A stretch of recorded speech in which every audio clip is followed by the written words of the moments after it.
फैसला आया है माननीय मुख्यमंत्री अरविंद केजरीवाल जी के खिलाफ ऑनरेबल दिल्ली हाई कोर्ट। मैं एक पैराग्राफ आप सबके समक्ष पढ़ना चाहती हूँ। Para 78, page 55 of the judgment. To summarize this, the material which has been encapsulated given above reveals that Arvind Kejriwal ji has allegedly conspired with other persons and was involved in the formulation of Delhi Liquor Excise Policy 2021-2022. In the process of demanding kickbacks from the South Group, as well as in generation, use and concealment of proceeds of crime, he is allegedly involved in the offence of money laundering in two capacities. First, in his personal capacity, as he was involved in formulation of excise policy and in demanding kickbacks. Secondly, in his capacity as the national convener of the Aam Aadmi Party as per section 70, subsection 1 of the PMA, for use of proceeds of crime of ₹45 crore in the election campaign of Aam Aadmi Party in the Goa election 2022, which are prima facie apparent from the material relied upon by the respondent in this regard, as well as the statement recorded on 8th of March 2024 of one of the candidates of Aam Aadmi Party in Goa elections 2022, which has been discussed herein. Delhi high court ने बहुत ही ज्यादा स्पष्ट कर दिया है।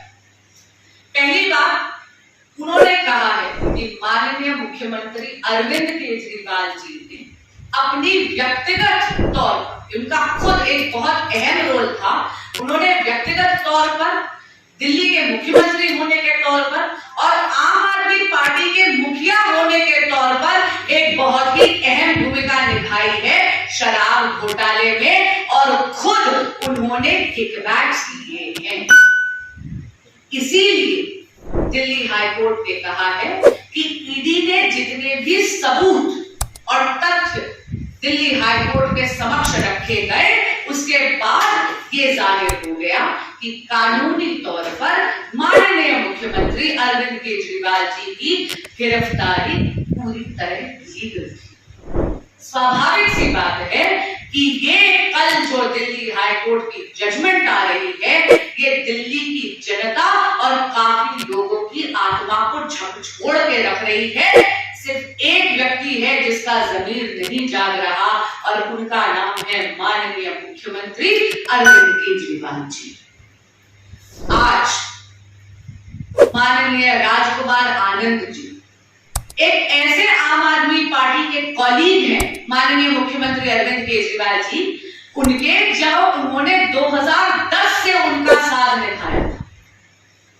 राजकुमार आनंद जी आम आदमी party के विधायक थे, उन्हीं की सरकार में मंत्री, लेकिन आज उन्होंने इस्तीफा दिया।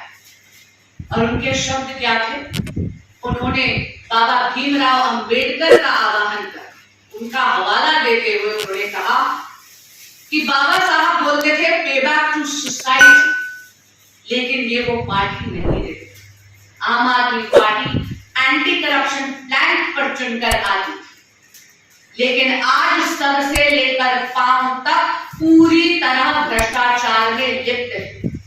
मैं पूछना चाहती हूँ माननीय मुख्यमंत्री अरविंद केजरीवाल जी से और आम आदमी पार्टी के लीडर्स से कि ये तो बयान आज आपके ही कॉलीग ने दिया है, आपके खुद के लोग निराश हो रहे हैं आपसे।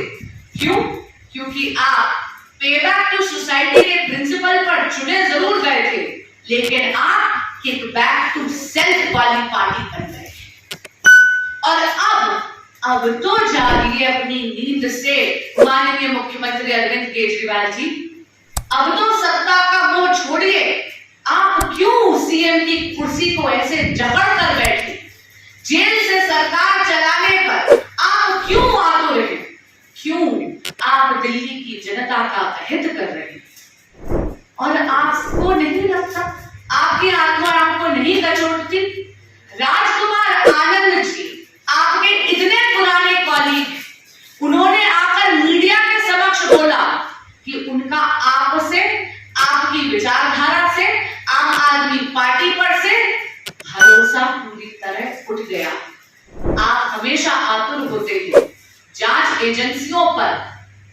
किसी भी प्रकार का दोषारोपण करने। आप हमेशा आतुर होते हैं भाजपा पर दोषारोपण करने पर। अरे ये जो मैंने पढ़कर सुनाया है ये भाजपा की आवाज नहीं है, ये भाजपा के स्वर नहीं है, ये दिल्ली हाई कोर्ट के स्वर है। ये दिल्ली हाई कोर्ट का मानना है, उनकी ऑब्जर्वेशंस हैं, जो सारे के सारे सबूत देखकर दिल्ली हाई कोर्ट ने बोला। आपकी दलीलें सुनने के बाद दिल्ली हाई कोर्ट ने कल ये फैसला किया है और इस फैसले के बाद जाहिर सी बात है कि ना केवल दिल्ली की जनता जो आपके भ्रष्टाचार से त्रस्त है, लेकिन आपके साथी भी आज आपसे निराश और हताश हैं। लेकिन आप केवल और केवल सत्ता के मोह में मदमस्त है। धन्यवाद। लगाए हैं तो क्या लगता है कि पार्टी के ये सांसद या आज जैसे मंत्री ने इस्तीफा दिया तो आपको लगता है कि पार्टी के अंदर कहीं ना कहीं इस मुद्दे को लेकर वो विवाद की तरफ पार्टी बढ़ रही है? जिसका भी जमीर जाग रहा है वो भ्रष्टाचारियों का साथ छोड़ेगा ही। ये निराशा होगी ही जब विचारधारा की बलि चढ़ जाती है राजनीतिक स्वार्थ और आर्थिक हित के लिए, तो फिर ये स्वाभाविक सी बात है। मैडम एक सवाल ये है कि राजकुमार आनंद के घर कुछ दिन पहले ईडी की रेड पड़ी। आम आदमी पार्टी ये कह रही है कि राजकुमार आनंद बीजेपी ईडी के दबाव में आ गए हैं, इसलिए उन्होंने क्यों ये दबाव संजय सिंह जी पे तो नहीं पड़ा, ये दबाव मनीष सिसोदिया जी पे तो नहीं पड़ा, ये दबाव सत्येंद्र जैन जी पे तो नहीं पड़ा। ये देखिए ये इनकी पुरानी आदत है, चित भी मेरी पट भी मेरी। कल अगर हाईकोर्ट का ऑर्डर इनके पक्ष में आ गए तो ये कहते कि हाँ भाई किसी प्रकार का राजनीतिक कारण नहीं है, आज ये कोर्ट पर भी उंगलियां उठा रहे हैं। इनकी पुरानी आदत है चोरी और फिर सीना चोरी। हर खबर पाइए सीधा अपने मोबाइल पर।